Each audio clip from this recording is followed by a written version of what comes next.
তাতে উদ্বেগের পরিস্থিতি রাজ্যের পশ্চিমের জেলাগুলিতে। ঘাটাল ইতিমধ্যেই জলের তলায় প্রায় চলে গিয়েছে বলা যেতে পারে। ঘাটালে জলমগ্ন পরিস্থিতি দেখতে পাচ্ছেন সেই ছবি।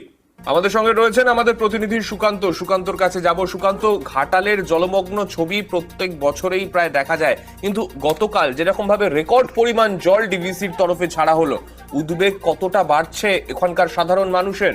দেখো সান্নিক একেই বলে যে গোদের উপর বিস্ফোরা, অর্থাৎ ঘাটালবাসী এখন লক্ষাধিক মানুষ কিন্তু ঘাটাল শহর এবং ঘাটাল গ্রামীণ এলাকা জুড়ে তারা জলবন্দী।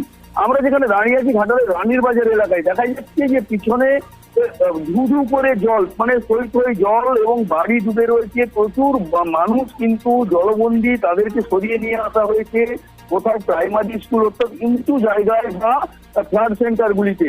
এখনো পর্যন্ত প্রশাসনের পক্ষ থেকে প্রচুর মানুষকে কিন্তু উঁচু জায়গায় সরিয়ে নিয়ে আসার কাজ চলছে। এলাকায় পানীয় জলের সংকট দেখা দিয়েছে, সেই পানীয় জল সরবরাহ করার চেষ্টা চালাচ্ছে প্রশাসন। তারা কিন্তু বোট বা নৌকোয় করে এনডিআরএফ, পুলিশ তারা কিন্তু এলাকায় এলাকায় জল নিয়ে যাচ্ছেন। কিন্তু প্রথম সমস্যাটা, যেটা মেন সমস্যা হয়েছে, যে ঘাটাল পাঁশকুড়া যে রাজ্য সড়ক, অর্থাৎ ঘাটাল থেকে চন্দ্রকোনার যে রাজ্য সড়ক, সেই রাজ্য সড়ক কিন্তু জলের তলায় চলে গিয়েছে, যার ফলে ঘাটালের রানীর বাজার থেকে ঘাটাল পর্যন্ত প্রায় 7 কিলোমিটার যে রাস্তা, সেই রাস্তা কিন্তু নৌকো চলছে এবং সেই নৌকোতে 150 টাকা করে ভাড়া নিচ্ছে বলে এলাকার মানুষ তারা দাবি তুলছেন। তাদের দাবি যে প্রশাসনের পক্ষ থেকে পারাবারের জন্য ফেয়ার ব্যবস্থা করা হোক।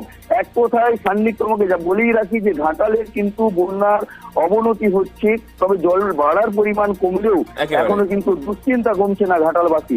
ধন্যবাদ সুকান্ত। কিভাবে যাতায়াত করছেন আপনারা? আমরা এই তো নৌকার ব্যবস্থা করে, এই তো ছোট ছোট ডঙা। জলের খুব সমস্যা হচ্ছে, জল পাচ্ছে না, সব তো ডুবে গেছে। স্কুলে আছি, আমাদের ঘর বাড়ি সব ডুবে গেছে, ছোট ছোট বাচ্চা নিয়ে চলে এসেছে। আর এখন তো জল বেড়েও যাচ্ছে, খেতে অসুবিধা হচ্ছে, খাবার টাবার সেরকম পাওয়া যাচ্ছে না।